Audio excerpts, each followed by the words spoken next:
Welcome to the Frenzy, everybody. Packed show on this Thursday, September 18th. We are going to talk fired coaches, hired coaches, mad coaches, college ball, NFL. We're going to get to it. It's a packed show tonight. Welcome to the show, everybody. Iceman Matt Freites, Coach Brad Powell. What's up, bud? Iceman, not much, my friend. Excited to talk a little football. We've had a lot going on in the world of college football this week, so plenty to talk about. Yes. Yeah, man. Excited to kick it off. We're going to start off with our homer teams. We've never done this before. I don't think we've ever done this before. And I should say, this is a first for the show. Our teams are collectively 0-5 to start the season. That has never happened on this show before. Yeah, no, it hasn't. And plenty to talk about, though, with both of our teams for sure. And it's a crappy place to be as a fan, but content-wise, there's a lot of meat on the bone. I would say decidedly Notre Dame is in a much better position than Virginia Tech. I think that Notre Dame has played two really good football teams, lost to two really good football teams. Yes, they have items that they need to clean up within this season, but I think as a program, they're just fine. They have their guy. Marcus Freeman's the right guy. I think he's a very good coach. And this year, they have two losses, but they're probably the two best losses in the country. But I want to start in Blacksburg. I'm repping the shirt here today because if you're watching live and even if you're listening, the reason I'm doing that is I have been very hard on my Hokies the last year and a half, I would say. And last week, we kind of got into it. We weren't planning on it. And I did say that I thought that it was time to move on. Little did I know that a 45-28 or whatever it was, it doesn't really matter. It was 28-0 Old Dominion at halftime in Lane Stadium in Blacksburg. And Brent Pry got fired by, Monday? Maybe Sunday? I can't even remember. It wasn't very long. I feel like it was Monday. Circulating amongst like the, sports media on Sunday, I want to say, as far as like speculating that it was going to happen. Right. And yes, Deshaun Foster got fired at UCLA, which we all kind of thought was coming. But I think this one hits obviously closer to home for me. But I think it's a lot more interesting because Virginia Tech now is looking at a uncertain future, I would say, a very uncertain future as a program. And that is encapsulated in everything that is college football now, NIL, conference realignment, right? Semi-pro college football. That's where we are. And they are now sitting as a program at the worst possible place that you could be, which is irrelevant. They are not attractive right now to any conference that's looking to realign. They are not attractive to some of the best coaching names out there. They're not attractive to recruits in terms of NIL money, in terms of geographic location. They're in a bad spot right now. But that being said, they have a chance to right the ship and really reconfigure this program in a way that I think needs to be done for today's college football. I'm just going to say this, though. The last couple of days, the names that have been thrown around for potentials it's patently absurd. Well, I'm going to throw this out there. I want you to chew on this while I'm talking a little bit. What's a better job, Virginia Tech or UCLA? So think about that. We'll come back to that later. As far as the names being thrown around, I get it. Like, and you and I have talked offline about this a lot. Like, you got to call some of those people, make them say no, because the last thing you would want to ever happen is you don't call Nick Saban, okay, Right. and he's on game day, whatever, like for week 1 next year, and it's like, I was really interested in that job. Or something like that. Like that would be the worst case scenario. But I would assume, though, if the Nick Sabans of the world were interested, they're going to have their people reach out and say, hey, just so you know, like Nick's willing to kick the tires on this thing. You know what I mean? So like, but I don't blame. That's all I'm asking is you make the call. And I don't get that. I mean, I don't blame them for doing that. I'm totally cool with that. What kind of puzzles me is people think that like, they're like, if you don't get one of these 5 people, like it's a failure. They're implying that, I should say. And like, yes. Sorry, like you said, right now, there's not a lot attractive about that job other than the fact that like there's nowhere to go up. And I mean, I think that's the most impressive thing about the job or whatever. Most attractive thing is there's nowhere to go but up. it's a place that has had success. I have no idea about what the resources are like in Blacksburg, but you dig into that, and maybe it's more appealing once you kind of find out all the um, pertinent information than it is from the outside looking in for someone like me. But I don't know. I know you kind of like scoffed a bit at the idea of a highly successful group of five coach, but I think that would be, that's you want someone to come in that has some head coaching experience at this point, I think, Yes. because now I don't know if of course his name escapes me. The who preceded Brent Pry, did he have head coaching experience? Justin Fuente, he was at Memphis. Okay. Oh, yes, correct. Yes, he was. And Brent Pry was the D coordinator at Penn State, Yes, correct? under James Franklin. Yep. Is that what it was?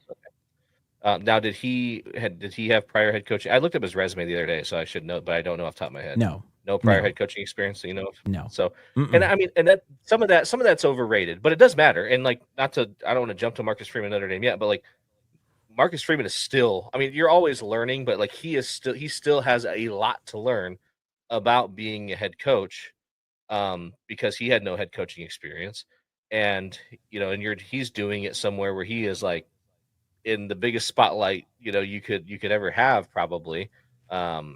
And so I think that's relevant, and that's what would make me think that someone with some head coaching experience would be the way to go.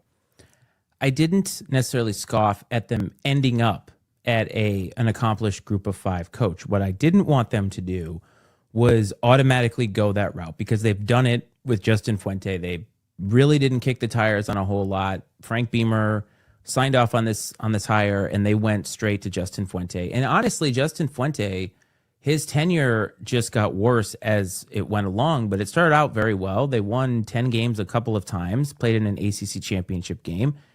It was just, he as a coach was very similar to like a Jim Harbaugh, where after a while kind of starts to grate on you. And then if you're not winning, it grates on you even more. All I wanted them to do was think big and at least, like you said, kick the tires, make some phone calls, because you can't get what you don't ask for.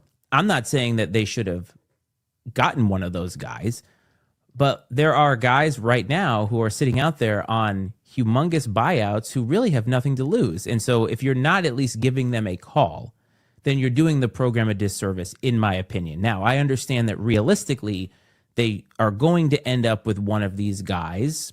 I don't know if a Signetti's even in the cards, right? Because you're already in the Big Ten. But there are a ton of extremely qualified coaches that have the chops to do this job. What I think is going to be critical for Virginia Tech going forward is that they start to think of this as a business. Like, it's no longer your dad's college football. And that's what I said in a reel that I cut, where Brent Pry is the perfect guy to come into a parent's home and say, I'm going to take care of your kid. I'm going to turn him into a man. And that would be amazing if this were what college football was today. And it's just not. It's not college football the way that we knew it, grew up on it. It's a different beast entirely. And you see a lot of these programs hiring GMs. Even in basketball, they're doing that. And it's where we are. You have to almost reconfigure the program to think of it in this fashion. And they've got to get to that point. I think they really have to start thinking about it that way. Now, you asked me, UCLA or Virginia Tech, what's a more attractive job? The only thing that UCLA has going for it is the fact that it's in the Big Ten. But I'll be honest with you, that's it. Because they don't really have history. They don't right now have really any standing in their own geographic area, when USC is right across the street, who has a ton of accolades to go along with this, and I don't think UCLA is an attractive job right now, because I think that they just, I don't know. That's the way I see it. And Virginia Tech being in the ACC has a much better chance, to our commenter's point about building the program the way you want. The ACC is a little bit more wide open. I think there is more opportunity for growth there. That's assuming it stays the way that it is. But that's the way I think of it, and that's not my homer answer. I think Virginia Tech has slightly more going for it in terms of upward momentum. I agree with you. I think you alluded to some of the things that I believe, and that is that I don't know if UCLA being in the Big Ten is a benefit other than the monetary benefits of being in the Big Ten. They are the Right. second. They are the Educational second. too. Yeah, they are the second college football program in their town that is not a college town. Yes. You know what I mean? LA is a very pro sports town. And the fact that, yeah, that the Rose Bowl is a historic stadium, but like the fact that they play at the Rose Bowl is a disservice to them because, from what I understand, it's a decent distance from their campus and I mean, It's we've so big seen, too. Like you're never going to sell it out. no, you're never going to sell it out. I mean, they have to tarp over a bunch of the seats. Can you hear my kids' Yeah, it's monster great. truck in the background? Excellent. Yeah, it's Excellent. I wonderful. love it. This is why we're doing this at our homes, I folks. know This we're is doing what we're it doing is. it live. Yes, we're doing it live. So the Where the hell's Rick when you need I him? don't know exactly. But I think that's the only benefit of UCLA being in the Big Ten is the money that comes along with it. It's much easier as it currently is structured to compete for a championship in the ACC, and that's your path to the playoff, than it Yes. is in the Big Ten. And that's Yes. one thing when you mentioned Kurt Signetti, that's another piece that would be attractive about the Virginia Tech job is Yes. the path to a championship is much easier, I think, in the ACC than it is currently in the Big Ten. I mean, And, you and not Indiana only got you have to lucky last year with their schedule. yeah, Remember? you have to overcome like Oregon, Michigan, Yeah. Ohio State. I mean, Washington's been solid. I mean, there is a lot of hurdles to overcome in the Big Ten before you're even in the conversation. Not to mention the emerging programs like Illinois that are currently in the Big Ten. I mean, If in Wisconsin Minnesota, ever gets it back, yeah, under Fleck, like you could argue that, but he's a weird guy, but like you could make the argument that they are slowly improving, and the longer he's there, they're going to continue to get better.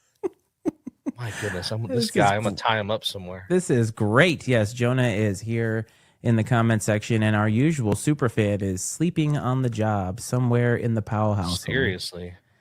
Yes. Anyway, I think you're right in that there is a level of attractiveness. Now, again, there has to be some changes as a program. And look, I'm choosing to be positive, and I'm choosing to believe that they understand where they are. Now, I do think that the fan base has been a little crazy, but you can't take what you see on Twitter and necessarily lump that into the entire fan base. I think there's always going to be hope when you're a fan. You want to believe that your squad, your program is in a better place than it actually is.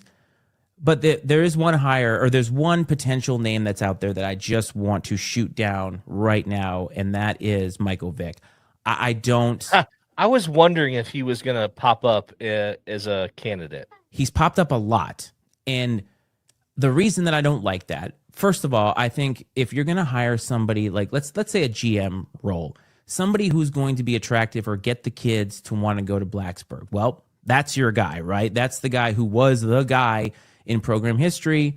Send him down there, all that good stuff. He has been a head coach for 3 games, and they've lost 2 of those. He does not have the head coaching experience. And I don't care if you put very seasoned coordinators around him. They just don't have it. And I feel like that would be sending the program even further backwards. I don't think that Michael Vick wants to take the job as it is right now. Wait for the next guy to get fired and then take the job, right? Like you wait for the next person to come in. But like he has 3 games of coaching experience. I don't think that does the program any services whatsoever outside of name. But even if you get the guys in there because Michael Vick attracts them there and you don't have a coach with any experience, then where are you? Well, and let's be honest, like the verdict's still out on like Coach Prime, right? And like that's like I think the test. That's like the test, right, of if this sort of thing can work. And I know they're not the same. I don't want to draw too many parallels, but I mean that great professional athlete, gotten into coaching at a smaller school. Now, Coach Prime had a lot of success at Jackson State. They were good. He did. Michael Vick has yet to reach that level of success to warrant even like if his name wasn't Michael Vick, he would not even be considered. Like we talked about here that Coach Prime was going to start being considered for bigger jobs. I mean, I thought that Colorado was below him when we remember. I said, "There's no way he's going to go to Colorado." So I just I remember. don't yeah, right. I don't think that he he doesn't have he hasn't earned a job at that level at this point in time. May he eventually? Sure. But just because he's an alum and was a great player at Virginia Tech, like you got to find somebody that's got more qualifications than that. Yes. I understand the sentiment and the emotional aspect of it, but beyond that, there's nothing there that you would, if you just crossed off the name on the top of the sheet, on the top of the resume, you would just throw it in the garbage. Yeah, it's just I don't like that at all. But there is a name out there that is interesting, not for this job because the timing isn't right, but Eddie George at Bowling Green right now, working his way up the same way Coach Prime did. Went from an FCS school, took the Bowling Green job, seems to have the chops, like a real. I think he's going to be a real good coach. I don't think it's going to be like Coach Prime because nobody's talking about him. Remember, former player, former great college football player, great NFL pro. He might even be a Hall of Famer, and silently doing that at Bowling Green. Nobody's really paying attention. I think that's the route to go. Like Well, not for this job. I'm talking about like sure, if you're going to be a player. but he went what? Because he got the Bowling Green job from what was Tennessee State, right? Yes, Is that what it yes, was? So correct. Tennessee State came in and played Notre Dame a couple of years ago, and Yep. like they played hard, Yeah. man. Mm-hmm. Like he got that team to play hard, and that's what you need. If you have someone that can pull effort out of 18 to 24-year-old young men, like that's half the battle. It is, but you have to know football, right? Like coaching, there's so much that goes into a head coaching position. And we've talked about this so many times about coordinators who end up going to be a head coach and they fail because everything that gets dumped on your plate as a head coach is just overwhelming. But I want to move on to Notre Dame. I think Virginia Tech will watch that. They're not hiring anybody yet. I think that, okay, one more thing. I think people were like, why would they fire him now? Just ride with him for the rest of the year. No. I like it because to get the transfers out of there. Like, and I say that because the portal's open. Let them go. Let them keep their eligibility. I think that that's a good thing to let them. The school's almost doing them a favor, right? Like, hey, we care about the kids that are on the squad. Go and keep your eligibility and go. Because if you wait till the end of the season when you know you're going to fire them, now you're behind the eight ball. At least now you clear out the people. You know what you have left. You can assess the program, start recruiting from the end of the season and kind of go from there. My assumption is they're going to be doing a lot of transfer portal stuff because they're not going to be able to really get a full offseason of recruiting. But hey, that's okay, right? That's the only thing I'll say about that is that I feel like they made the right choice doing it now because what's the point? You know you're going to do it. Yeah, and in the event that there's anyone on staff that they would be remotely interested in, like you have the opportunity to give that person Right. a Give little them bit the of a chance. trial run here Yes. and see how it goes, which could be good or bad. I mean, because let's say that they have success, but like you're giving them the opportunity because you feel like it's the right thing to do, but you don't Right. think you don't love them, and then they have some success. You're going to put yourself in maybe a tight Yes. spot when it comes decision time, but I think it's the right thing to do by the players, like you said. Yes. That's good. Give those kids a chance to like preserve their eligibility, move on and play elsewhere if that's what they choose to do. So Notre Dame, I want to put this out there, Brad, because I'm your friend. We are like family now. I stayed up and watched that entire game. I did that for you. I stayed up until almost midnight to watch that entire game, and I found myself cursing the defense again because I was so mad that they could not get a stop when they needed a stop. I mean, the offense, I thought, I mean, yes, Carr made a couple of mistakes, right? He's still kind of learning out there. The interception that he threw, I texted you immediately and I was like, that was horrible. But I mean, it is what it is, right? You make mistakes. The defense can't stop anybody. They just cannot stop anybody. Oh. And this is not a playoff caliber. I mean, shit, this might not even be a conference championship caliber defense. And I mean, I don't want to be hyperbolic here because if Notre Dame runs the table and finishes 10-2, they're making the playoff hard stop. They ain't going 10-2. Like not with this defense or not.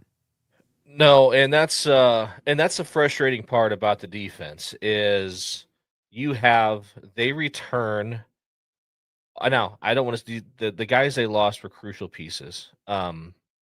But like what kills me is people throw out like Benjamin Morrison. They lost him, but like he got hurt.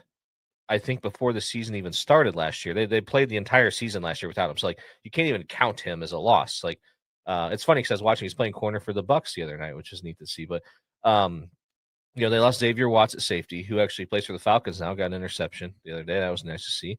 But they lost Xavier Watts. They lost Jack Kaiser at linebacker, who'd been like the staple at, middle linebacker. I mean, but he was limited still in some of his like skill set, but he was a good leader. And they lost a couple interior D linemen, one of which they played half the playoff without because he got injured, and Riley Mills. So like they lost a few pieces on defense, but like they've recruited so well that like the defense is loaded with talent. They're playing a lot of guys that played last year. The only difference is the defensive coordinator. And I give credit on Monday at the press conference. Shout out to Irish Breakdown. We watch it a lot, and they have someone that goes to the press conferences. And he asked Marcus Freeman, because when they hired Chris Ash and Chris Ash did his interview and early on, he said, "I'm here to run Notre Dame's defense," and so Sean Stiers from Irish Breakdown straight up asked, he goes, "Whose defense are we seeing? Because this doesn't look like Notre Dame's defense." He's like, and Freeman kind of, you could tell he was trying to be, dance around it. He was a little uncomfortable. He kind of, well, this is Notre Dame's defense, but like, it's very obvious that this is not the same defense we've seen before. They're playing a ton of zone. It's very passive. And I just don't, they either think it's either a deal where like on paper, and that's the problem with some coaches, and Tommy Rees was the same way as an offensive coordinator. Some coaches are so smart when it comes to the X's and O's that they're like, they almost disregard the talent on the field when creating schemes and game plans, because on paper it works, but you're not playing the game on paper. You're playing it with, young men who are making split-second decisions with all the pressure in the world on them. You have to put them in a position to play confidently and play fast. And if there's any doubt in what they're supposed to do, that's not going to happen. And I just don't. There's no aggressiveness to this defense.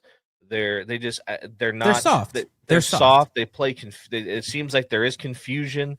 I don't. It's like either Chris Ash is so confident in the scheme on paper that he's just adamant to call zone defenses, or they don't believe in their talent to play man, which I can't imagine is the case. Now, I'll give them a little bit of credit. The kid, I unfortunately can't recall his name. The kid that played slot receiver for Miami is a true freshman. I don't know. Notre Dame would have got eaten alive if they tried to cover that kid in man coverage. But you can do different things. You can double team people. You can bracket coverage. There's a lot of options at a defensive coordinator's disposal to combat matchup disadvantages and still play man defense, man coverage. And part of the problem is not getting enough pressure and so on and so forth. So extremely frustrating. I never want to advocate for anyone to lose their job. We've talked about that a lot here, but and I get that after 2 games, you got a new D coordinator after 2 games. People wanted Al Golden, but the thing is, Al Golden, his first game as defensive coordinator, he gave up 20 points to Ohio State at Ohio State. That's a, much different story. You scored 40 points at home and lost to a good football team. Yes, I agree. They have the 2 best losses in the country. There's no denying that. By a total combined 4 points. And they were in position to win both those games. That's the thing. It's the end. That's where I got frustrated is your defense. I don't even give a shit about the missed holding call. There was a blatant missed holding call in that 4th down. Doesn't matter. It doesn't that matter game wasn't decided on that moment. No, those things ebb and flow in a game, and there's probably missed calls all over the place. But what I was frustrated is in both the Miami game, and I think we've learned Miami is a good team, not a great team. I would say they at least right now. See. At least right now, they look very good, and Notre Dame came all the way back in that game when Miami was beating them up, right? They're beating them up on the line of scrimmage on both sides of the ball. And Notre Dame still came back in that game. And the defense went out there and basically decided that they weren't going to make a stop and just lose the game. And that's what it felt like. Same damn thing in the Texas A&M game. It's man, this team is playing so hard, and this offense is doing everything they can to overcome your shortcomings. All you need to do is make a stop at the most important point of the game, and they could not do it 2 times in a row. And I noticed the confusion. And now, one of two things is true when it comes to the confusion. It's either one, the kids are not smart enough to get the scheme, or two, the coaching is lacking in terms of what is expected of them with the scheme. The scheme may be great on paper, it may work historically. How you coach that, how you teach that is extremely important. And the best coordinators know how to do that. But don't worry, buddy, because there is a solution to this problem, and he just so happened to have been fired in Blacksburg. How about Brent Pry as the defensive coordinator for your Notre Dame Fighting Irish? I mean, you never know what could happen, but like that would be insanely funny.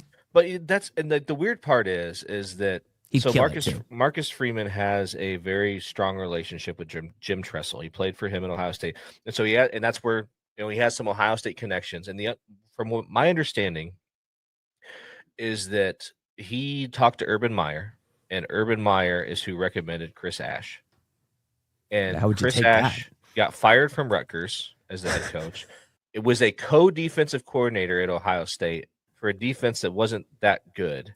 I mean, they was a good team. They might have even won the national championship, I think, but like the defense wasn't that good, comparatively speaking. And so it's like it's very puzzling. The hire's puzzling alone. And when you have Ohio State that goes out and hires a former NFL head coach, a former NFL defensive coordinator, and Matt Patricia, and Notre Dame, coming off of playing Ohio State national championship, hires a guy that hasn't called a defense in 5 years and has been fired from every job. It's so. But Matt Patricia, perfect example of a guy who can't be a head coach, great coordinator, great defensive coordinator, and honestly, at the college level, that was the best thing Ryan Day has done. Yeah, and so another thing I want to say, shame on NBC, man. Like, so Tyler Buckner, former Notre Dame quarterback that transferred to Alabama, came back, and now he's just been like a role. He's the holder on PAT. He dropped the snap to give Notre Dame a 7-point lead, and they just kept showing him and kept showing him and kept talking about it. And I'm like, yes, big moment, big mistake in a big moment, yes, but like that did not decide that game. You gave up 41 points at home when you scored 40. That did not decide that game. I don't care if it would have went to overtime. I had no confidence that Notre Dame's defense would have stopped them in overtime. Like, no. And so it's like you should be showing Chris Ash's ugly mug on the TV over and over and over again, there were talking 40 about all his points mistakes. Scored in that game that were not. You know what I mean? Like they scored 40 points. How many? So what? The 41st was going to be the one.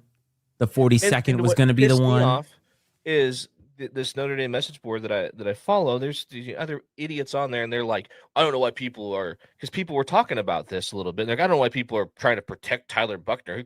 Whatever, you make a mistake, you gotta take whatever comes. And I'm like, it's not the fact that you didn't make a mistake. And I'm not a Tyler Buckner. I don't care if it was Tyler Buckner or whoever. Like, it doesn't matter. Like, it's the fact that like they're acting like that was the reason. And it's like, I could list 10 reasons that were more impactful to Notre Dame losing that game or more relevant than that play, and the defense still had to go out there.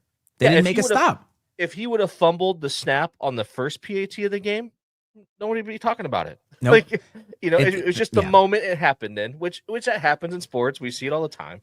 But like for them to just be like putting that kid on blast, it's like, I guarantee you nobody feels crappier about that than Tyler Buckner does. Oh, no doubt. And he's going to continue to feel crappy because they're just going to play it over and over and over again. Moving forward. Yes. There's nothing that Notre Dame could do this Saturday against Purdue, which shout out to Purdue. I feel terrible for them because they had to play Notre Dame last year after they got beat by Northern Illinois. And now they got to play Notre Dame after starting 0-2. Now, who knows what version of Notre Dame is going to show up on Saturday, but like, there's nothing Notre Dame could do on Saturday that's going to like change my opinion of what's happening in a positive way. I don't care if they shut them out. Like, I'm not going to, there's just, unfortunately, Purdue doesn't have enough firepower for that to give me confidence that the defense, something has changed with the defense. I think the assumption is, Marcus Freeman didn't flat out say this, but like the assumption is that he is going to get more involved with the defense.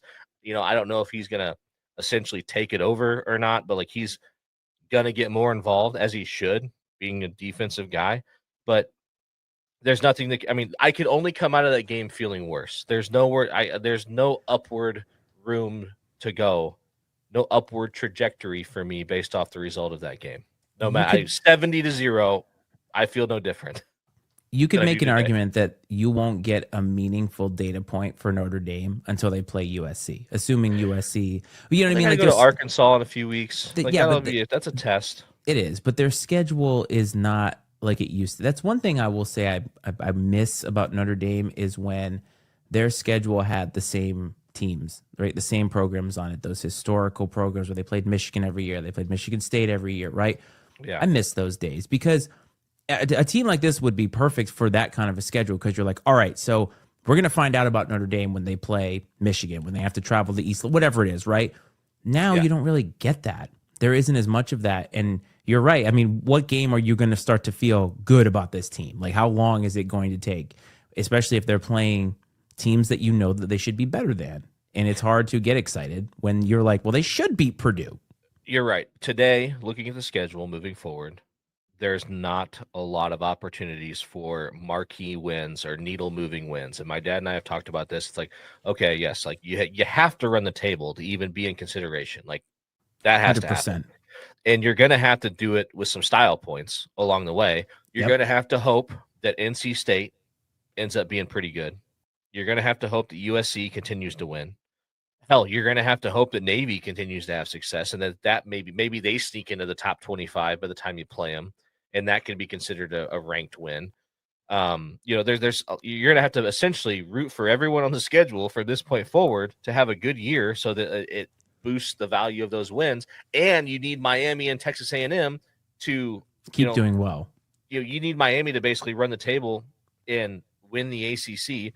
Which, other than they have Florida State in a couple weeks, but other than that, their schedule is very favorable. Like, yes, they're going to crush the Hokies for sure, right? And then Texas A&M, I mean, the SEC, any given Saturday, as the documentary is called, and that's just true. But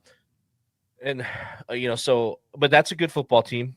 And this could be a win. You hope they don't have a letdown this week, but Texas A&M doesn't. But that's a big win that maybe could. That's a program defining win for them. That's probably Mike Elko's best win since he's been at Texas 100%. A&M, I would say. And I think so. I mean, that was a gritty win for them, and that's I think it's important that we give them credit for pulling out the game. Yeah. I mean, Notre Dame again put up 40 points on them, and they still found a way to win. So I think we should give credit to the Aggies where credit is due. 100%, man. Like they came in and did what they had to do. They weren't intimidated by. Not that Notre Dame Stadium's not like an intimidating environment. The crowd was pretty good. I'm not gonna lie. The crowd was into it. By all accounts, there were a lot of Texas A&M fans there, which is not unusual. Heard. Which is not unusual in Notre Dame. People like Notre Dame people get super pissed because longtime season ticket holders basically see these marquee matchups as a chance to sell their tickets to basically offset the cost of their season tickets for the year. You should lose your season tickets if you do that. And people get so pissed. And unfortunately, this is one of the byproducts of Notre Dame. Unfortunately, all money, doesn't matter where it comes from, money is green and they will take it. So it doesn't make a difference to them when it comes down to that sort of thing. But, you got to, I guess that's, of all the things to say about Notre Dame that is going on there, I guess if that's the one you got to accept, you'll deal with it. They've changed their stance on some other things that have allowed the football team to be more competitive. So it's hard to be too critical. Fair enough. So we spent 35 minutes talking about our teams and being upset. And I think we need to have a little bit of fun. I think we need to add some levity to this situation. All right. So we've talked about coaches, and you mentioned that Marcus Freeman kind of danced around an answer. One thing I have not known Marcus Freeman to do is have one of those trademark rants where he kind of loses it at a press conference. One thing I think you could say about Marcus Freeman is that his temperament, I think he has a really great temperament to be a head coach because he seems very even keel, understands himself, very in tune with himself.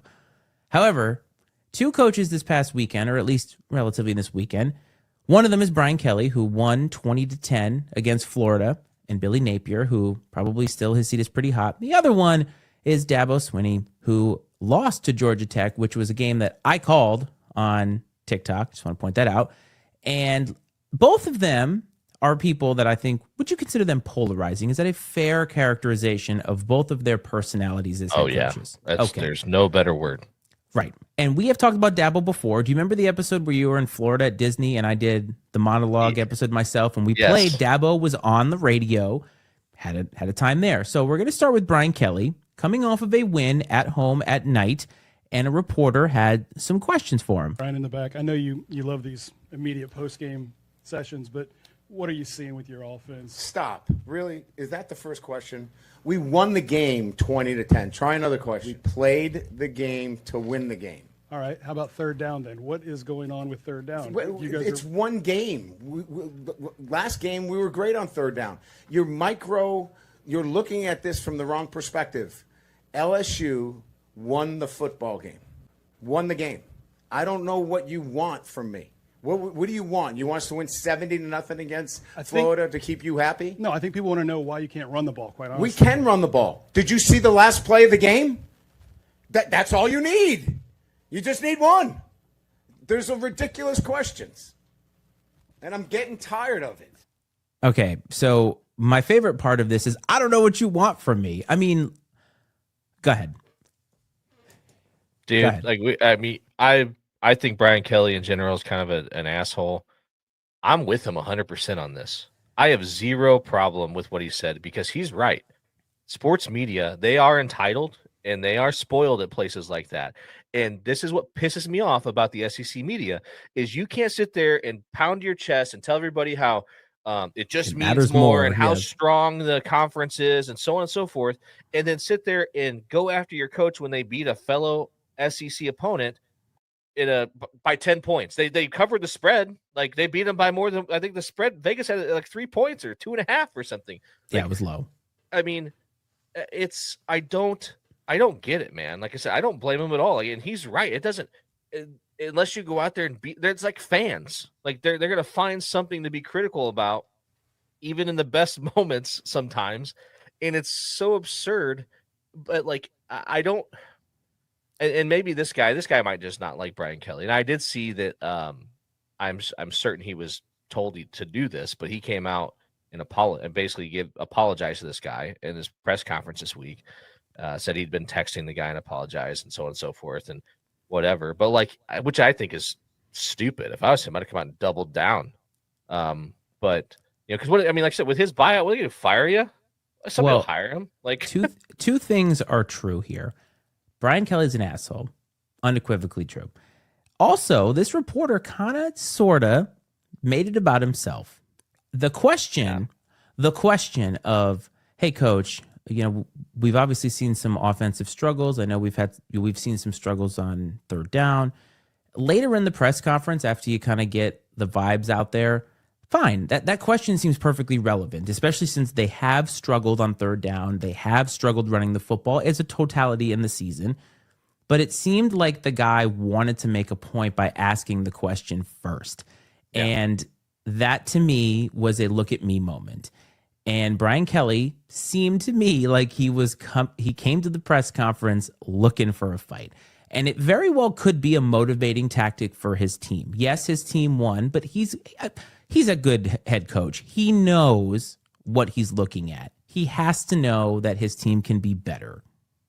Yeah, I heard Joel Klatt, a soundbite from him talking about Love him, by the way. And I do too. And he said that because you have to understand the difference between professionals and college is a lot of times in these press conferences, college coaches are talking to their team through the media, or protecting, defending their players. You want to go after these guys in the pros or whatever, a little different world. But like what also blows me away is what's been the problem with LSU since Brian Kelly got there. The defense has been terrible. Their defense is on point this season so far. Like, why isn't anyone being like, Coach, the defense? What happened with the defense? The defense looks great. Like where's that question? Yes. Not to mention they have never. He finally won an opener. He finally won an opener. Yeah, yes. I mean, Florida beat him last year. Right. Like, this is yes. I actually agree with you. Like when you sent it to me, I was like, oh God. And when I watched it back, it's like you have to take off the blinders for a minute because again, I don't like him as a human being, but it's also true that a reporter can be a dick in a moment, and it kind of feels like we got that. Your team is 3-0. And when he said, "What do you want us to be?" 70-0. I mean, really, because you got a hard fought win in the SEC. Those do not come cheaply. Ask Tennessee about that, because Tennessee did everything they could to beat Georgia, couldn't put him down, right? That was a great game this weekend. Ask Arkansas, who couldn't get it done against Ole Miss. Like, you take wins in the SEC when you can get it. And the media sometimes is entitled because, they don't play football. Their job is to ask questions and sometimes agitate. You never, as far as I'm concerned, like, I agree. The SEC is legit. It's deep. It's competitive. Like, you should never apologize for how you win a game in the SEC. You should never have to. And that's really the only thing that pisses me off about Brian Kelly in this case, is that he did come out and apologize. I would have been like, no way. There's no way I'm apologizing to that clown. Maybe it's personal growth on his point. Maybe we should give him some credit that maybe he's like, all right. And again, if he's talking to his team, well, sure. Okay, look. So Brian Kelly, we agree with. Now, the next one is even more interesting because the Clemson Tigers came in with a ton of expectations. Would you agree with me that Clemson, in terms of the national spotlight, has really underperformed ever since Trevor Lawrence left? Would you kind of agree with me that that's somewhat the case? Yes. Okay. So Dabo has probably had a lot of expectations heaped on him because he set the bar very high. So they lose to Georgia Tech. They lose on an insane ending. That was a great kick. It was just, the whole atmosphere was great. His approach to these questions is a little bit different than Brian Kelly. And hey, listen, I mean, if Clemson's tired of winning, they can send me on my way, but I'm going to go somewhere else and coach. I ain't going to the beach. Hell, I'm 55. I got a long way to go. Y'all going to have to deal with me for a while. I got a long way to go. I'm just getting going. I'm just now good enough to be a head coach. I'm just now figuring it out. So we'll be around a while. I kind of like that too. Yeah, I mean, again, I agree. Dabo's kind of a goober, all right? He's a little cringy. He is. And, so I'm with you there. I think it's absurd that, like, you talk about people making things like, about me, like, it's absurd that he, like, hops off the bus when they drive the bus around the stadium there. He's out there, the first one there, he sprints down the hill. I mean, like, you talk about, like, look at me moments. That's Dabo. But, like, he's not wrong. I mean, I barely was aware of that Clemson existed before Dabo Swinney was there. They couldn't win a big game. That's what their MO was. They could not win a big game. And I mean, Dabo Swinney is Clemson. Without Clemson, Dabo Swinney would get hired. If they fired him tomorrow morning, he would be hired before lunch by someone. 100%. You know what I mean? And yes, sure, somebody would take the Clemson job because what Dabo has built is attractive there. But, like, Clemson needs Dabo more than Dabo needs Clemson. I mean, and that's just true. No matter what you think of Dabo Swinney, he does. That's why he said that. Like, he absolutely does. He knows it. And is it cringy that he said it and he said it in the way that he did? Yeah, because that's just his personality. But he's not wrong at all. Well, he also laid out the success. How 2 national championships, right? Like 2 national championships, 8 out of the last 10 ACC championships, how 7 times making the playoffs. And I'm like, I mean, again, if you're going to get rid of him, who you bringing in? Seriously. Now, the conspiracy is that he's angling for the Alabama job. And I'm like, okay, like I'm kind of here for conspiracies of this nature. I don't think that's the case. We did talk about that last year, remember? We were like, can you imagine? Would he take it? And I'm like, I would think 100% he would take it. But I don't know if the boosters in Alabama could handle him. No, and that's the difference is that, like, he built Clemson into what they are. Like, Alabama is what it is. Like, and you're expected to go in there and maintain the status quo and win championships. Where, like, he couldn't say what he said in that press conference at Alabama if he was catching heat. No, you know what I mean? That's the difference. And, like, that's one of the only things that would keep him in a Clemson is that, like, he can push back all day long on these questions and be that way because he can back it up with the success that he's had. Yes. Remember with the radio guy, he said he's like, you're spoiled. Like, you are entitled and spoiled because of the success that he has brought. And again, he's a goober for sure. It's a great word for him. But I just want to, I want to put this comment up here because I didn't want to laugh off mute, but the Virginia Tech job is not a good job for Dabo Swinney unless he's going on a Clemson revenge tour and he wants to build the Hokies up only to beat Clemson. He would be insane to take that job because he's going to get offered other high profile jobs. It's not a bad comment. I just was laughing because I'm like, yeah, no, it's not happening. I mean, you imagine? I mean, him running out of the tunnel to Enter Sandman. I mean, so okay. The other funny name that's been thrown out there is John Gruden, and I will say this: it's not going to happen, but I also think it'd be entertaining as shit. Oh, it'd be super entertaining. I really do hope that he lands a college job like here in the next cycle, or maybe in the next couple of years. I think that he would. I mean, it'd be cinema seeing John Gruden on one of these campuses. Yeah, he'd be all about it. I mean, I will say this: I think he's got a good personality for that. But let's move on. So one thing is we talked about Clemson and the other South Carolina team, which, by the way, Shane Beamer his name, of course, has been mentioned for the Virginia Tech job. And I think it was somebody who watches Braves talk. I think it was Aaron who said that he should have the right to first refusal. And I'm like, that's fair. And he should refuse it because his buyout's probably large and he's getting paid like double what Brent Pry was making. But South Carolina, I just want to say again, pat myself on the back. Another prediction that I made, which came true. Vanderbilt kicked the shit out of South Carolina this weekend. Now, I will say, too, Lenora Sellers was out for the second half. But I'm going to say something right now. This is a legitimate Vanderbilt team. Yeah, when I saw in the notes that you put Clemson and South Carolina look like frauds, I was like, that's unfair to South Carolina because I don't know if it is because they haven't looked good this season yet. Okay, I mean, and sure, Carolina fans will tell you that. But they've won until they ran into a very good Vanderbilt football team. And I understand that they are perennially the doormat of the SEC, but that is not the case now under Clark Lee. Anchors down, baby. Anchors down. This Vanderbilt team is legit. We'll in a few weeks. They have I think they have a couple of cupcakes, and then they could be undefeated going into Tuscaloosa. I'm here for it. Yes, I'm here for it. And that's the one, man. That's really the tipping point where we're gonna know like where they're headed. Could you imagine a world, man, where Vanderbilt's in the college football playoff? Like that's what I love about the 12-team playoff is they could go 10-2 and get in, for sure, probably. And that's what's great about it is you're gonna see teams like that, like Indiana last year. I mean, Indiana would be like, oh, they had a good season, but like no one would give a crap if they weren't in the playoff. The fact that they got to play in the college football playoff, like that's awesome. Dude, I didn't imagine they beat Michigan. They were to the 12-team playoff. They beat Michigan to the 12-team playoff.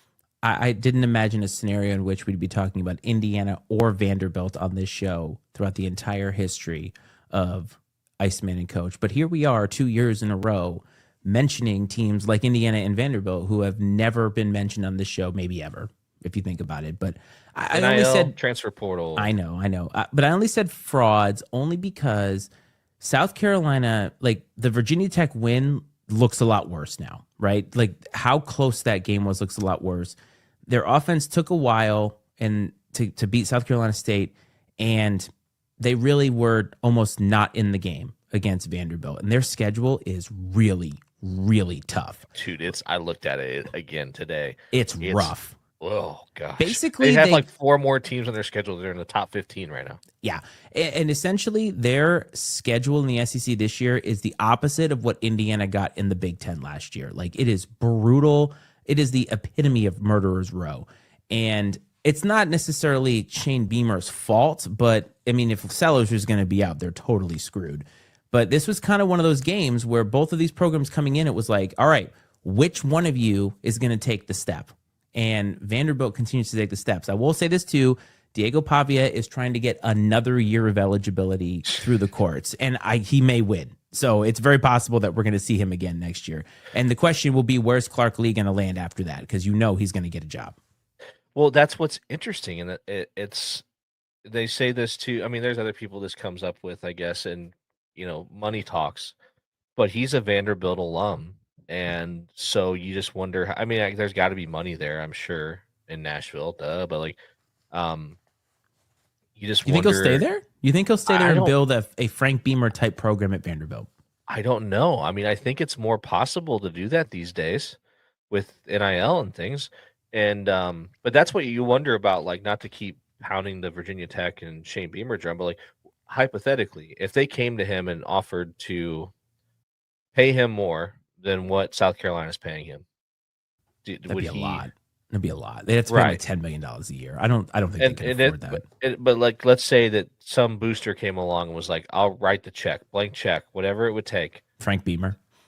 Do you think that Shane Beamer would even consider it, or do you think it's just like he's just like, I have good memories from there as a kid and everything else, and like that's good enough for me, and I'd like to leave it that way? Yes. Because if you go there and you struggle, Yep. it's like, not that it erases that, but like it changes a lot of things. Yeah.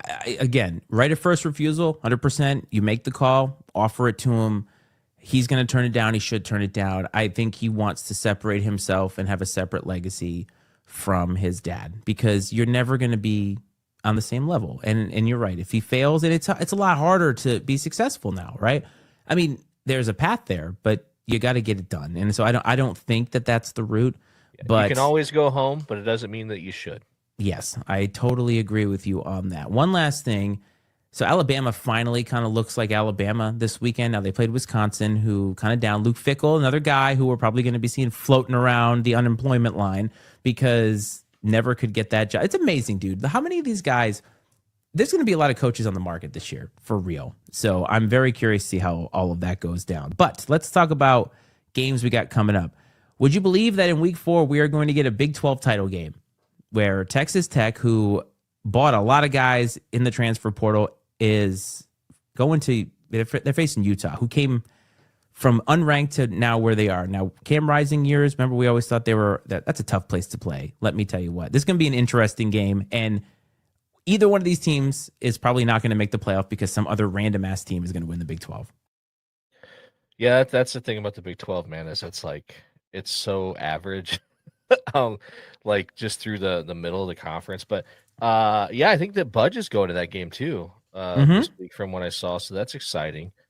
I saw that he flew to Baton Rouge. I just He did? I want to know like what kind of hookup he's got for his little like jet setting across the country to watch college football. That's awesome. I mean, I love him. He just hit 20,000 subscribers on YouTube, so he's about 19,000 ahead of us in the polls here. So if there is somebody who could take away ratings from the NFL, it's that guy.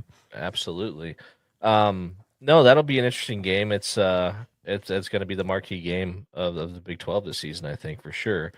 And but like, it's so crazy, man. And I keep thinking about how like last year, like I feel like nobody was like talking about BYU for a while, and all of a sudden, like you open your like, oh crap, like yeah, they're or like Arizona State, like nobody was talking about Arizona State, but in this 12-team playoff era with the auto bids for conference champs, it's like these teams all of a sudden, like you get to November and you're like, holy smokes, like BYU or even Colorado was like flirting with the possibility of at least getting to the Big 12 championship game before they choked. Yeah, there was a path for sure. And so it's like, while this game seems like so relevant, like you said, like somebody could just come out of the woodwork, man, like down the stretch and find their way to a Big 12 championship and into the playoff. Yeah. But nonetheless, doesn't mean that it doesn't diminish the fact that this is going to be a great game this weekend. I think it will be a great game. Another game that's kind of under the radar, Auburn at Oklahoma. We haven't talked about Auburn in a while because, quite frankly, the program has been middling, not very good, but they snuck into the top 25. And Brent Venables, this is the game now, right? Like this is the win that you need to get to keep your season rolling, because they still have to play Texas, and they have some other. I can't think of all the schools that they have on there, but like this is an interesting percolating under the surface matchup of a classic SEC team versus a new age SEC team, and we'll find out if Auburn is actually as good as they have been, and if Oklahoma, whether that win at Michigan actually means anything. Yeah, for sure. They looked really good in that game. They've looked pretty good so far this season. I think they have. The defense has looked great. It has looked great, which it should. Yeah, I mean that's what Brent Venables, that's what got him that job. But I'm not as Auburn. I think is Hugh Freeze is probably. I wouldn't put him on the hot seat or anything, but I think that like if he has a mediocre year this year and then it doesn't improve going into next year, right, he's a guy that's probably going to be in trouble too. So, and if you can't go, because I guarantee you, like the people in Auburn, Alabama, probably look at this like Oklahoma is no SEC team, blah blah blah, whatever. Right. And if they go in there and get their doors blown off, we might start hearing some rumblings about Hugh Freeze. And not to mention he's not a super great human being either. But No, not great. Yeah, no, not really great. So that's one to watch. Now, I put this one on here because Tulane, I think, is possibly the group of 5 team that we should be keeping an eye on in terms of the playoff. Now, they did kick the shit out of Duke, and it's funny because Duke has their former quarterback. So Tulane is traveling to Ole Miss. Now, this is one of those sneaky games where I feel like if Tulane is for real, they're going to go into Oxford and they're going to get this big win. So I circled that on here because I'd love to see if they are actually as legitimate. Because remember, a lot of people thought Boise might be that team. They lost right out the gate. And who's that group of 5 team going to be? We're going to find out a little bit whether that could be Tulane here, I think. Well, what's interesting, because I wanted to look this up. I'm like, all right, Ole Miss is coming off of a close game with Arkansas. Really? And they have LSU looming next week. Correct. And so it's like this is, prime trap game territory with a really good football team coming in. And this just feels like the kind of game that Ole Miss can't lose, that Lane Kiffin's going to try to lose. And if they go out there and they're impressive and dominant, I'll feel really good about I kind of like have a little soft spot for Lane Kiffin. Yeah. As weird as it is. I mean, I think he's kind of one of those guys that like he probably got thrust into some jobs that he really wasn't ready for, some good jobs, some big jobs. He learned a lot. He had to he got brought back down to earth. He got humbled some. It sounds like he's made some changes in his life. I think they're actually getting ready to come out with a documentary about him that I heard. And so like, he's one of those guys that I think is now really kind of like trying to do it the right way. And so I wouldn't mind seeing him have some success. And that starts on Saturday with going out and beating a good football team in Tulane. Sure does. And the aforementioned South Carolina Gamecocks, what do they get? They get to travel to Missouri. And Missouri is another team in the SEC where it's like, man, can't catch a break. All these teams in the SEC are, if not good, but like good enough to beat anybody on any Saturday. So South Carolina has got to regroup now and go on the road to face a very game Missouri team. Yeah, and I mean, really, a lot of that's going to come down to Lenore Sellers, and if he's able to go, I haven't dug into that at all. I have no idea what the prospects are there, but without him, that's going to be a real uphill battle. Dude's a great player. You hate to see the fact that he got knocked out. Yeah, I mean, that was rough. And I was looking at the box scores from their game against Vanderbilt. I mean, they turned the ball over 4 times. He did have a big interception in the red zone. I saw he did. When the game was still tied 7-7, but things happen. Even after he went out, they turned the ball over 3 times. I mean, you can't win when you turn the ball over 4 times. No, overall, and so obviously him being able to play makes a big difference. Missouri is no cakewalk, as you mentioned. So, and it's on the road in the SEC, so you never know. The only reason I put this game on here is because this is where game day is going. Game day is going to Coral Gables for Florida at Miami. Now, look, the spread is only 7.5, and on the surface, it looks like this should be a blowout, but what do you think about game day's decision when the game that we're going to talk about after this is on the slate for this week? Actually, there's 2 games on this we've already talked about that could be up for game day. I mean, this is one of those games where it's like, because of being an in-state rival, like you could, they'll throw the records out the window type of thing, and that probably has a lot to do with it. I also looked at Miami's schedule, and I'm like, okay, let's assume that Miami is what they appear to be, and they're a team that can run the table. This is their most, like, by far their most impressive home game they have left the rest of the season. That's what I was thinking too. There's like nothing else that's even like appealing down the stretch here for them. So I was like, okay, I mean, they do go to Florida State in a couple of weeks, but that's not going to Miami. And that's a big part of it, I'll bet. And I agree with you. The game we're going to talk about next is more deserving from a matchup perspective, but nationally, the Florida-Miami game probably does get more attention just because of the names.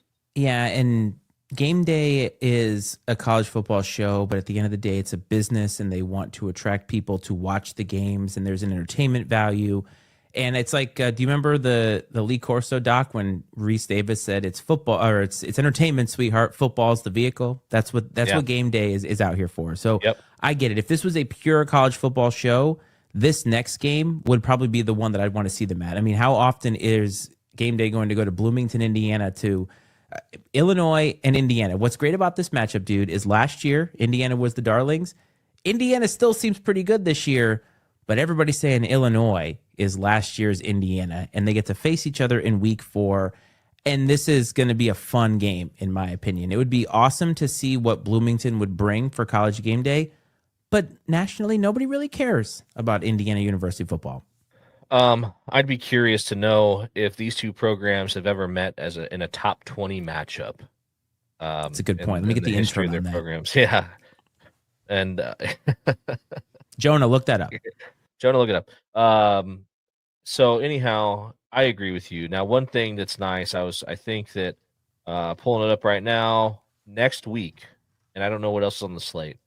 Next week, Illinois hosts USC. So that could be a possible destination. And then in 2 weeks, they host Ohio State, or 3 weeks, they host Ohio State. So maybe you hope Illinois could get over this hurdle. You hope they could beat USC. They got to go to Purdue and at that point in time, you've got 6-0 Illinois hosting what's likely 6-0 Ohio State in a potentially a top 5 matchup. Yes, and you're for right. the first time in history, College game day could go to Champaign, Illinois. That would be very fascinating. But back to this game first and foremost, Illinois, Indiana, like being here. I'm a couple hours from Champaign, where the U of I is. A lot of buzz just in Central Illinois about Illinois and how their season's going. I know people are pumped about it. And this is a big game. This is kind of like the game to crown who is the darling, as you put it, of the Big Ten this year. Does a loss from either team make you feel less confident in either of these teams? Like if this is a close game and let's say Illinois edges out like 26-23 or vice versa, do you feel like Illinois is less good than we think that they are because of a loss here? Or is this kind of one of those games where both of these teams could still come out looking good even in a loss? Man, unfortunately, I feel like whoever loses this game is going to kind of be like written off a little bit. And that's not how it should be, because now I don't know what Indiana's schedule looks like, but like Illinois has the ability to rebound like impressively, at least in the national spotlight, because look at this, Brett. Look at that, 1950. Man. You're hired, Jonah. You are hired. The only time Illinois and Indiana have played as ranked teams was in 1950, folks. 1950. It is 2025. So to kind of compare, so Illinois, I already told you, they have USC and Ohio State coming up pretty quickly. Indiana has a game at Oregon and a game at Penn State left on the schedule. So, I mean, they both have 2 marquee games, what you can consider marquee games. The difference is Illinois hosts their 2 marquee games, and Indiana is going to be on the road for sure at Happy Valley, and I think on the road no, I don't need to add it as a favorite. Get out of here. Gosh, is this a must-win for both of these programs? Is this a must-win? Yeah. Like, I mean, if they want a path to the playoff without winning the Big Ten, absolutely. Indiana definitely has a harder path, though. They have to go to Oregon and to Happy Valley to play Penn State. So yeah, that Oregon game, Oregon looks pretty good. Yeah, they do. Yeah, they look really good. My goodness, I like Dan Lanning a lot, and there is something to be said about the fact that they haven't worn hideous uniforms yet. They've been going with like more of a classic look, and I don't know if that has anything to do with it, but they look good. And Northwestern currently, while their new stadium's still being built, is they're playing in their makeshift stadium along Lake Michigan, which is like a glorified high school stadium. I mean, it probably holds like 8,000 people or something. Like, it has to be. And Northwestern is not good. The stadium's small. It's not even a real football stadium. That has to be such a hard place to go. It almost feels like it'd be a home field advantage because of how boring it is. Yeah, like it doesn't feel. There's no like aura to the environment at all whatsoever. Like it's probably hard to be focused. Can you imagine like you're used to playing like in Autzen Stadium and all these big games, and here you are on the shores of Lake Michigan in what used to be a soccer field with temporary bleachers put around it, playing the terrible Northwestern Wildcats at noon. Let me ask you: do you consider Autzen Stadium to be a premier college football stadium experience? I think so. From like a crowd, like you know how we revere certain stadiums across the nation for the crowd and things of this nature, and Is Outson Stadium one of those where it is a great crowd, it is a great atmosphere, and it is a really, really tough place to play? You don't hear it often when you talk about toughest places to play in the country. I think it is. I mean, obviously the quality of the team has a lot to do with that, but I think so. There's a lot of factors that they have in their favor. I mean, the fact that most teams in the Big Ten, well, every team in the Big Ten has to travel at least 2 time zones to get there. Some of them travel 3. That's a factor. And then, the weather in the Pacific Northwest, a factor, which granted the Big Ten teams play in all kinds of weather, so maybe not as big of a factor as I'm giving it credit for. But they always have good crowds. It seems like it's always loud. And like I said, again, it comes down to the fact that the team's really damn good. That is a good point. Like, the team has to be good in order for the stadium to actually matter. All right, so this is going to be a great slate of college football games. We obviously have a lot of time to go, but even in week 4, you can get a matchup that's critical. Now, I'm going to move on to the NFL, and I want to ask you a question because I think this actually hits more close to home for you than it probably looks like on the notes. But Joe Burrow is hurt again, and he's got turf toe. He's going to be out for 3 months. And Joe Burrow and Andrew Luck, to me, have a very, very familiar career path, only in the sense that I saw the stats the other day. Joe Burrow and Andrew Luck, through this point in their careers, had been sacked, pressured, hit, almost identical in numbers. And Joe Burrow gets hurt a lot. Now, Andrew Luck wasn't as hurt as often, but I want to ask you, when it comes to sacks, when it comes to a quarterback getting hurt, the Bengals and the Colts didn't put a lot of investment in their offensive line. And it seems to me that lack of investment is causing Joe Burrow to get hurt and hit at a higher clip than he might. But I've also heard that the opinion that sacks are a quarterback stat. I want to hear your thoughts on this. Oh man, I think sacks should be. I hate fantasy football leagues that dock the quarterback for sacks because, I mean, sure, you could throw the ball away, whatever, scramble, but like, there's a lot of times that sacks happen because the offensive line gets beat or they don't pick up a blitz or whatever. I've always made the argument that, like, in fantasy football, you should be able to draft a team's offensive line the way that you draft a defense, and you should lose points if they give up sacks because I think it's way more on the offensive line than the quarterback. So Go ahead. let me ask you, though, if a quarterback holds the ball, like, that's on him, right? Because the offensive line can't be asked to hold the line for that long. Yeah, sure. Yes. I mean, but also I think you have that, they always talk about that internal clock in their heads that's ticking. Right. And I think there comes a point in time, there's got to be that moment where it's like, okay, whatever, 4 seconds, 3 seconds, 4 seconds. If I'm not delivering the ball, I need to move and get myself to a position where I can either at least not lose yardage with my feet or find someone to check the ball down to or throw it away. But I feel like, are there sacks on the quarterback that are the responsibility or fault of the quarterback? Yes. I think they're more so on the offensive lines than the quarterback, in my opinion. Okay, that's fair. And when it comes to building a team, do you feel like when it comes to financials that teams like the Bengals, who have historically not been good, have a quarterback of this caliber that they should be doing whatever they can to give him the best offensive line possible, even if that may be at the detriment to some of the skill position players that they have? What do you think from a business perspective? Because, like, I just feel like the Bengals are wasting Joe Burrow's prime. We've talked about this before. I think from a business perspective, I think there are owners that are simply concerned about making money.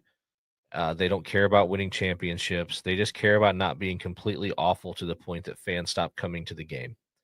And Cincinnati strikes me as one of those franchises. They don't have a rich history of championships, so there's no expectation of it. Joe Burrow has been the most positive thing that's happened to that franchise in a long time.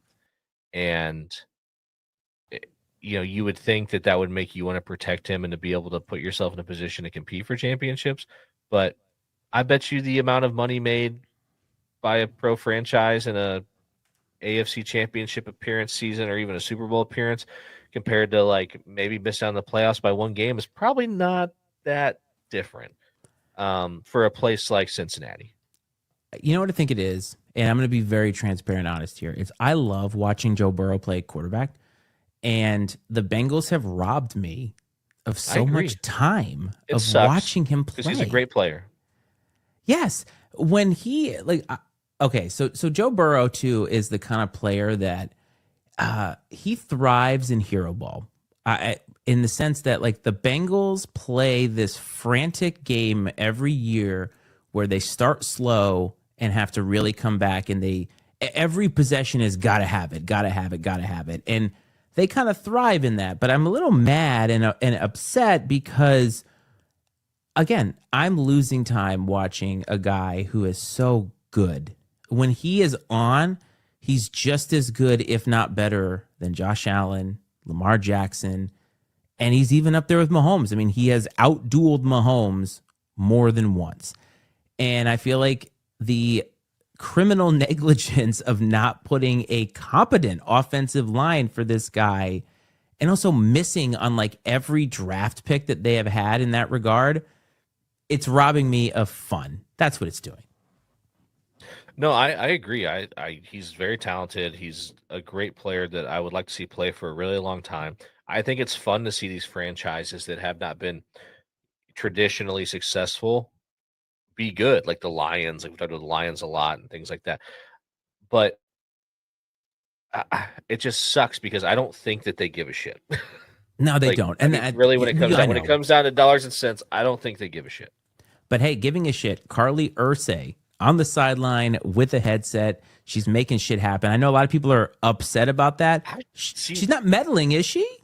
I don't. Everything I've seen, man, she's is listening, like people right? like supporting it. Yeah, people are like this. She's someone that she is getting to know the product that she is responsible for providing. Like they're like, she's not interjecting herself in the game plan or play calling or whatever. But like when Chris Ballard and them come to her at the trade deadline and they're talking about things, she'll at least have some context, because she's put herself in a position to be knowledgeable about what's happening on the field. Well, yeah, she's been handed this team now. Yeah, you can't. I mean, I don't know, man. Initially, I thought it was cringy as shit. I'm like, how does it get weirder than Jim Irsay, R.I.P. But like, and it's like, well, this is unique, But hey, if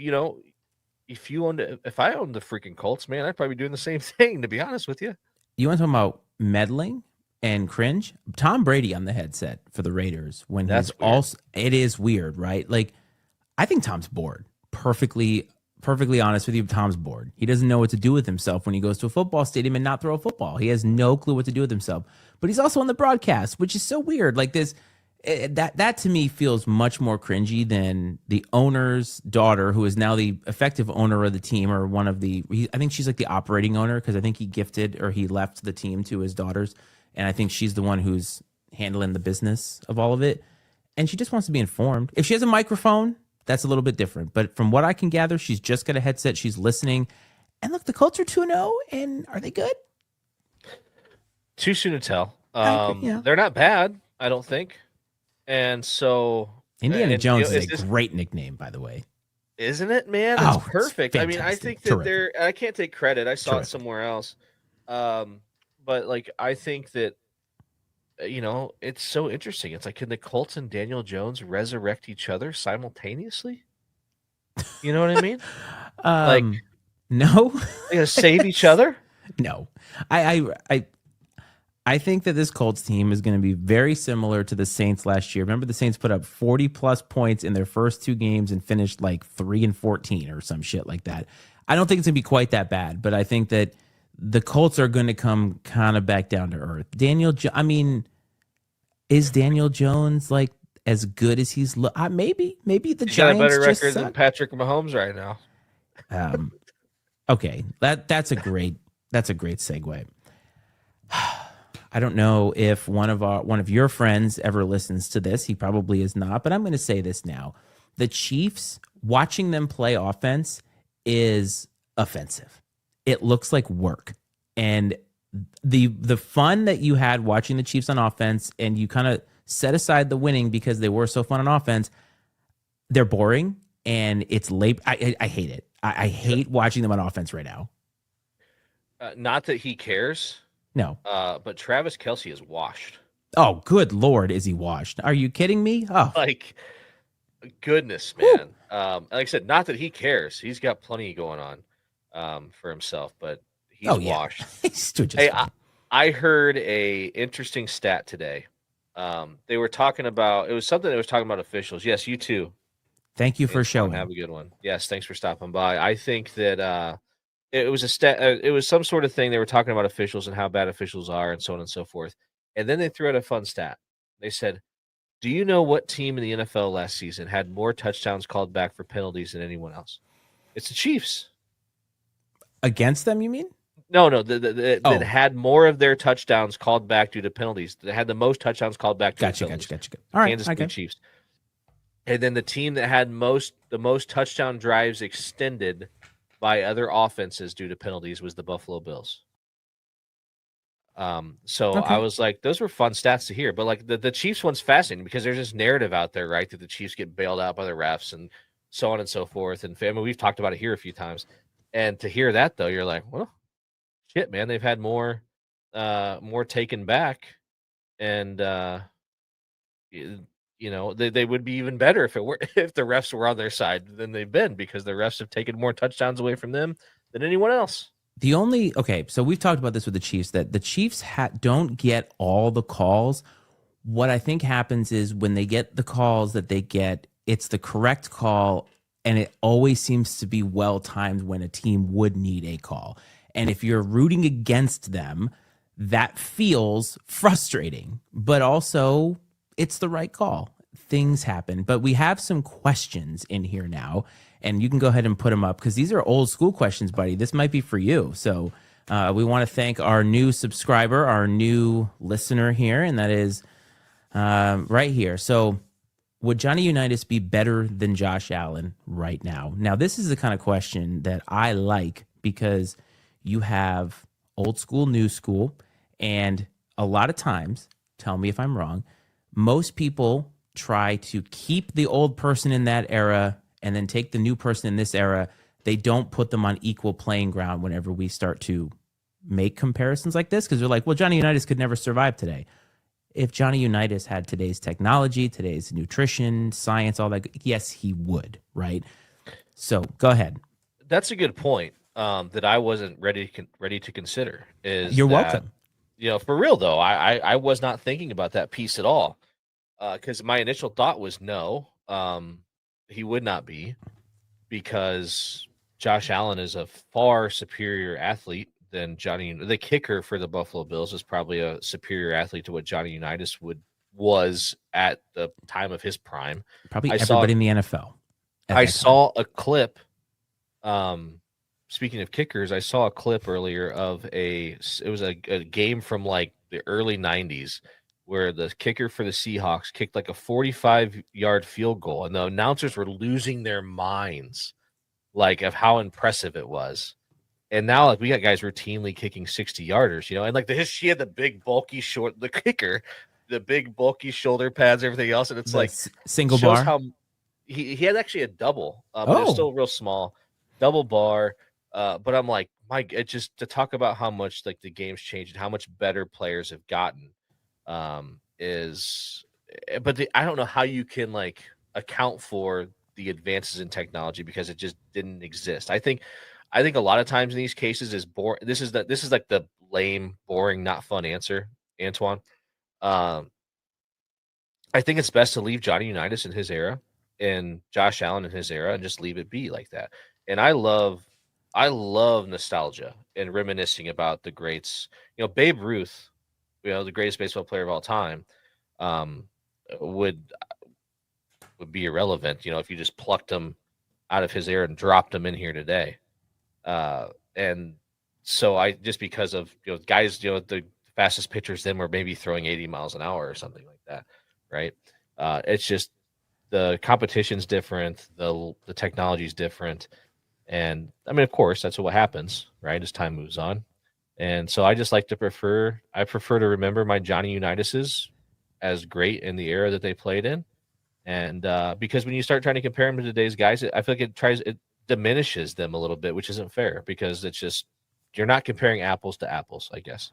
I think that's fair. I think that, and no, we're not getting into that debate Oh, that's in the channel. Jonah, We're not getting into that way. always. Okay. Here's what I think, or this is what I do is I think, okay, if you took everything that was Johnny Unitas as a football player out of the body that he had in the 50s, right? And you dropped him into a body of one of today's players, would that version be good? And the answer to that is yes, right? What made Johnny Unitas a great quarterback back then would still exist in a body that had today's technology and all of that kind of stuff. And I think what, again, tends to happen is like when, like your JJ Reddicks, for instance, say, well, Bob Cousy played a lot of plumbers. Not necessarily an untrue statement, but that doesn't negate how good he was. If you took what Bob Cousy was as a basketball player and put it into an NBA player today, he would rake. You and I both agree that Warren Moon would throw for like 8,000 yards in today's NFL, right? Yeah, you're only as good as like your competition. Yes. Right? I mean, that you're going to be compared against your competition at the time. Yes, Bob Cousy was playing against plumbers because that was the best competition they had to offer at the time, right? And everyone's gotten better and improved, and they're playing against better competition with more advanced technology and sports science and everything else. But yeah, if you could take the intelligence, the knowledge of the game, the baseline skill set that they had, and plug it into today's game with all of the things available to them, yes, they are likely on par with what we see out of today's superstars. I mean, Jim Brown, right? Are we going to diminish what Jim Brown accomplished because when he played, the league wasn't what it was? No, of course not. Actually, as a matter of fact, if you want a modern day comparison to Jim Brown, go watch the Ravens, because Derrick Henry is basically that, where he's just so much more powerful and better than everybody else. One of the only positions in sports that I think has regressed in terms of like ability is baseball pitchers. Because Really? now, I say it for this reason. I know they throw harder, right? But like, no one will ever break Cy Young's record. They just threw every day, right? I mean, they threw complete games. Like the days, if you asked a pitcher today to throw a complete game, I mean, even would probably be like crazy. They're probably not barely capable of doing it. Yes, the strategy is so you know what different. I'm saying? The strategies change because it's just throw as hard as you can for as long as you can, which is about 4 innings at best, 5 innings, and then move on to the next guy. And then it becomes specialists and matchups the whole rest of the way. Well, you know what has actually happened, Brad, is you mentioned like they throw harder. That throwing motion for a pitcher is not a natural motion for the human arm, the human shoulder configuration. And so throwing harder has now developed to the point where they can't throw as much. So you get a much more specialized pitcher for a much shorter amount of time, where Nolan Ryan went out there and just threw gas. He threw like, 9 billion innings or some shit like that. You know what I mean? And so you're right in the fact that it's regressed in the sense that you don't feel like you get as much that you used to get. Like the idea of an ace is gone. Yeah, Gone. Today's pitchers couldn't do what the pitchers in the from 90s and prior could do. You know, I just don't think they could. If it was asked of them, they could, because they haven't been trained to do it either. But like, you got to think of these guys, especially in the early 1900s, that they did what they did without sports science at all. Yes, and these guys have and it's like, these guys have smoking in the dugout.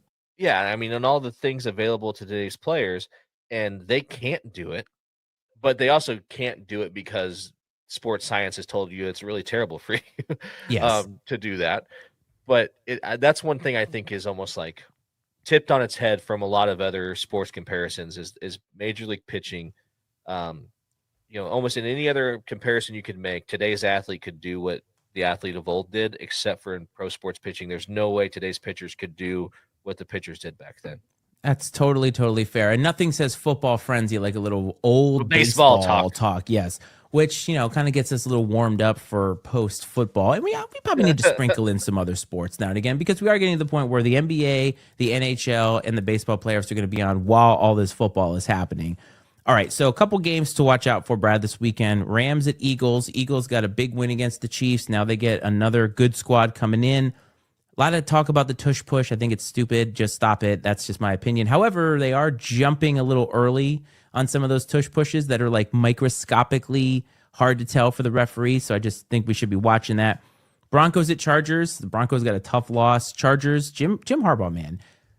Everywhere he goes, they get better instantly. If that's not a sign of a good coach, I don't know what is. I saw, I think it was Colin Cowherd the other day said the greatest college or the greatest football coach of the modern era is not Bill Belichick, and it's not Nick Saban, it's Jim Harbaugh. Yeah. I mean, maybe like, Andy Reid's in there too. But he's like, at this point in time, now yet to be determined what he's going to do with the Chargers. He's moving in the right direction. Yes, but he could, let's say he takes the Chargers to the Super Bowl. It's like, okay, will have taken two pro football franchises to the Super Bowl, has won a national championship at Michigan, coached a very successful program at Stanford. I mean, just like he will have essentially won and been great everywhere that he's been. And like you see, Andy Reid's done the same thing, just in a smaller sample size and exclusively in pro football. I guess to be determined on Bill Belichick. Who knows how the North Carolina experiment will go. What Jim Harbaugh has not had is Tom Brady or Patrick Mahomes type. Like, I think Justin Herbert is good, but I don't think that he is that. Like, it's a lot easier. Best quarterback he's had. I agree. I mean, he took Colin Kaepernick now outside of Andrew Luck. Okay, it's Stanford. I mean, okay, college Andrew Luck was terrific, by the way. Beat the absolute living shit out of Tyrod Taylor in Virginia Tech in that Orange Bowl, and deservedly so. Okay, so here's another question. So Cowboys, Bears. Cowboys, I think we know, are somewhere in between maybe good, possibly mid. I want to ask you this. How long do the Bears stick with Caleb Williams if he keeps looking bad? I don't know. I think is it a possibility he gets benched? Yeah. Okay. I think so. I think for a couple of reasons. Well, first of all, it's Ben Johnson, new head coach. There's a much larger sample size on Caleb Williams, and I think it's easier for him to make that move and survive it because there's a decent sample size on Williams at this point in time. The backup quarterback is kind of beloved, which is not unusual. It's not unusual, but like maybe more so than normal. And so there's that aspect. But I think it really comes down to like behind the scenes and stuff we don't see in the locker room. Like, is there division in the locker room because, is Caleb Williams liked by his teammates? Because it's one thing to be bad, but if your teammates like Ryan Fitzpatricks of the world, he's probably like everyone's favorite teammate, right? Even though, guy's been a journeyman quarterback. He's played for like over half the franchises in the NFL. It's another thing to be bad and also be an asshole and unliked by your team, unlikable. You could be Aaron Rodgers, where you're very talented and you're kind of a dick, but you get away with it because you're so good. So I think that will play into it as far as like the culture in the locker room and how well liked he may be. And people think that people might think that's stupid, but I think it's relevant, especially if you're bad. Like, why be bad and miserable with a guy that nobody likes? You might as well be bad and riding with the guy that people want to play for. Yeah, I feel like Caleb Williams may not be coachable. Like, I'm worried that what he wants to do, put a cape on, I don't know if he's capable of actually not doing that.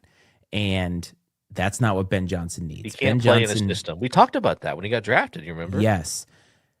Jared Goff has resurrected his career because he can play in a system. Did very well with the Lions and Ben Johnson. Caleb Williams is what? He's like 6'2", something like that. Like, he's not a super tall guy. Right. He's not like a Cam Newton or Josh Allen type. And his arm strength is pretty decent. He's somewhat mobile, but I would not consider him fast. And guys that are 6'2" and below generally tend not to throw to the middle of the field, right? Drew Brees being the exception to that rule. Yes. Not afraid of anything. And I feel like Caleb Williams, when I watch him the first two games of the season, is late. He's playing late as a quarterback, which is a terrible thing that you want to do. And Joe Burrow does that too, but Joe Burrow also makes up for it with arm. There's so many things that Joe Burrow does.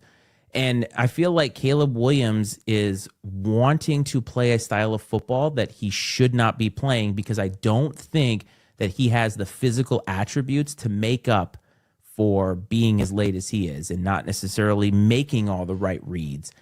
And I think Ben Johnson's going to know that very quickly. And I think Ben needs a guy who can do what Jared Goff did. Go in there, run my system, and call it a day. Yes, okay, Caleb Williams is 6'1". Not impressively tall for a quarterback these days. But again, he's not short. Like, I'm How tall is 5'11". Baker? Not Jonah, oh, how tall is Baker Mayfield? what Look you it up. need to no. Don't look up how tall Baker is. Look at the circumference of his balls, because that's what you need to know about Baker. Absolutely, man. You're 100% right.